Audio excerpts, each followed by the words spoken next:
2005 પછીના શિક્ષકોને જૂની પેન્શન યોજનાનો લાભ મળે તે માટે દિલ્હીમાં ધરણા કરવામાં આવશે। ગુજરાતમાંથી આશરે 1500 થી 2000 જેટલા શિક્ષકો દિલ્હી જઈ ધરણા કરશે।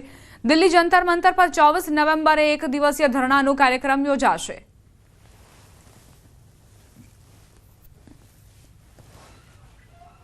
ડોક્ટરે 9મા માળેથી મોતની છલાંગ લગાવી। 28 વર્ષીય ડોક્ટર રાધિકા કોટડિયાએ આપઘાત કર્યો। એક કેફેમાં કૂદીને જીવન ટૂંકાવ્યું। મંગેતર સાથેના અણબનાવના કારણે આપઘાત કર્યો હોવાનું અનુમાન છે। યુવતીના 2 મહિના બાદ લગ્ન થવાના હતા। મૃતક ડોક્ટર પ્રાઇવેટ ફિઝિયો ક્લિનિક ધરાવતી હતી। સરથાણા પોલીસે આ અંગે તપાસ શરૂ કરી છે।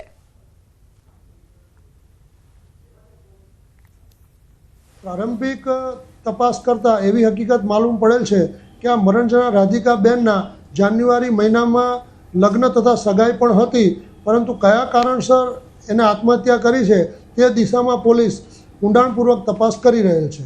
સુરતના સરથાણા વિસ્તારમાં તબીબ મહિલાના આપઘાતને લઈ પરિવાર શોકમાં છે, કારણ કે 2 મહિના બાદ આ તબીબ મહિલા રાધિકાના લગ્ન થવાના હતા। પરિવારના સભ્ય આપણે સીધા વાત કરીએ। સાહેબ, રાધિકા આપની કોણ થતી હતી અને શું ઘટના છે? એ મારી ભત્રીજી છે, એનો અંકલ છું। શું ઘટના બની હતી? ઘટનામાં તો બીજું કાંઈ નથી, હજી કાંઈ જાણવા મળ્યું નથી। એ ચાય કોફી પર ચાય પીવા ગઈ અને ત્યાંથી એને ઝંપલાવ્યું। બીજું કાંઈ રીઝન હજી મળ્યું નથી અમને। 2 મહિના બાદ લગ્ન થવાની? હા, 2 મહિના પછી લગ્ન હતા। અત્યારે શું માંગ કરી રહ્યા છે? પોલીસ તપાસ કરી રહી છે? પોલીસ તપાસ કરી રહી છે। હવે એને એવું કીધું છે કે તમને હજી ઇન્ક્વાયરી ચાલુ છે, પછી ઇન્ક્વાયરીમાં જે આવશે તે તો કહેશે। બિલકુલ, રાધિકાના આપઘાતને લઈ પ્રથમ તો પરિવાર શોકમાં છે, કારણ કે 2 મહિના બાદ લગ્ન હતા અને જે પ્રકારની આ ઘટના બની છે તેને લઈને પરિવાર કારણ શોધી રહ્યું છે કે આવું તો શું થયું, કારણ કે લગ્ન નક્કી થયા બાદ રાધિકા ખુશ હતી અને જે પ્રકારનું પગલું ભર્યું છે તેને લઈને પરિવાર કારણ સાથે શોકમાં હાલ ગરકાવ થઈ ગયું છે। કેમેરામેન જીગર ગુગલ સાથે કીર્તેશ પટેલ, ન્યૂઝ 18 ગુજરાતી, સુરત। 6 મહિનાથી આણંદ મ્યુનિસિપલ કોર્પોરેશનની હેલ્થ વિભાગની ટીમ દ્વારા હોટેલો અને ખાદ્ય પદાર્થનું વેચાણ કરતા સ્ટોલ બેકરીઓની ખાદ્ય સામગ્રીની ચકાસણી હાથ ધરવામાં આવી હતી, જેમાં સંતોષકારક ખાદ્ય સામગ્રી હાથ ન લાગતા આણંદ મ્યુનિસિપલ કોર્પોરેશને 20 લાખ રૂપિયા જેટલી માતબર રકમ દંડ તરીકે વસૂલી છે। ગત માર્ચથી નવેમ્બર મહિના સુધી 20 લાખ રૂપિયા સુધીની મતદાર રકમ હોટેલ અને ખાણીપીણીના સ્ટોલ સંચાલકો પાસેથી વસૂલાત કરાઈ છે।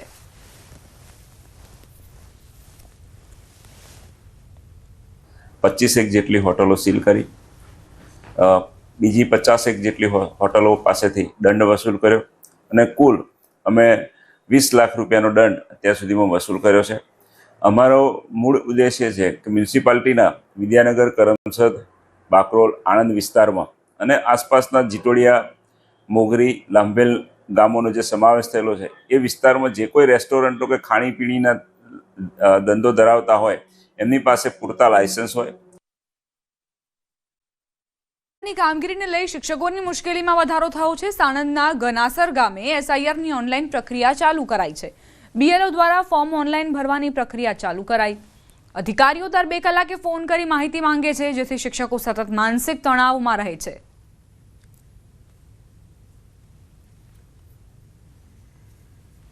અમદાવાદ સહિત રાજ્યભરમાં મતદાર યાદી સુધારણાને લઈને એસઆઈઆરની જે કામગીરી ચાલી રહી છે અને તેમાં આ કામગીરી જે એસઆઈઆરના જે ફોર્મ ભરવાની જે કામગીરી શિક્ષકોને સોંપવામાં આવી છે, જેના કારણે શિક્ષકોની મુશ્કેલી જે છે તે વધી છે।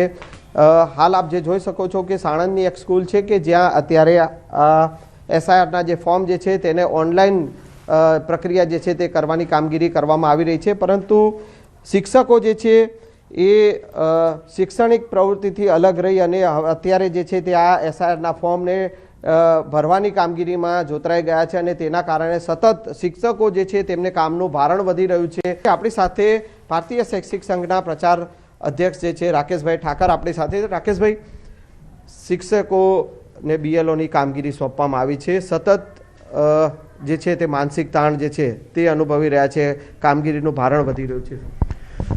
આ એક એવી પ્રક્રિયા છે કે રાષ્ટ્રીય પ્રક્રિયા છે, એમાં કોઈ બેમત નથી। સારી બાબત છે, એમાં પણ કોઈ બેમત નથી। પણ જે ઇમ્પ્લિમેન્ટ માટેની પદ્ધતિ છે અને એના કારણે જે સાઈડ ઇફેક્ટ્સ આવી રહી છે એ ચર્ચાનો મુદ્દો છે. દબાણ પ્રવૃત્તિ એવી થઈ કે જે 6 મહિનાની પ્રક્રિયા છે એ 2 મહિનામાં આટોપી લેવી છે. આ એક માત્ર મનોવૃત્તિના કારણે શિક્ષક દબાણમાં આવ્યો છે. દર 2 કલાકે એક ફોન આવે ચૂંટણી આયોગની કચેરીમાંથી અથવા તો જે તે પ્રાંત કચેરીમાંથી કે મામલતદાર કચેરીમાંથી, કેમ તમારું હજુ થયું નથી, શા માટે તમે કરી નથી રહ્યા, કેમ શું મુશ્કેલી છે, કોઈ ચાલે નહીં આમાં, અત્યારે ને અત્યારે પૂરું કરો. અને આ જે વિધાન છે એ શિક્ષકને તોડી નાખે, માનસિક રીતે તોડી નાખે. બિલકુલ, તો આ સ્થિતિ જે છે તે અત્યારે શિક્ષકોની છે, જે BLOની કામગીરીમાં લાગેલા છે અને તેઓ સતત ને સતત માનસિક તાણ જે છે તે અનુભવી રહ્યા છે અને સીધું આ કામગીરીના કારણે શિક્ષણ જે છે તે સફળ થઈ રહ્યું છે. કેમેરામેન નિલેશ સોસા સાથે સંજય ટાંક, ન્યૂઝ 18. યાદીની ખાસ સુધારણા, SIR કામગીરીને અસરકારક બનાવવા માટે મેગા કલેક્શન દિવસનો પ્રારંભ કરાવો. આ ઝુંબેશનો મુખ્ય હેતુ કોઈ પણ પાત્રતા ધરાવતા વંચિત ન રહે અને પાત્રતા ન ધરાવતા મતદાર યાદીમાં સામેલ ન થાય તે હતો. આ અંતર્ગત દાંતા તાલુકાના 188 બૂથ અને અંબાજીના 13 બૂથ સહિત સમગ્ર જિલ્લામાં BLO દ્વારા ફોર્મ ભરવાની અને સ્વીકારવાની કામગીરી ચાલી રહી છે. ચૂંટણી પંચ દ્વારા હાથ ધરાયેલી આ પ્રક્રિયા પર દાંતા પ્રાંત અધિકારી, મામલતદાર સહિતના અધિકારીઓ હાજર રહ્યા હતા.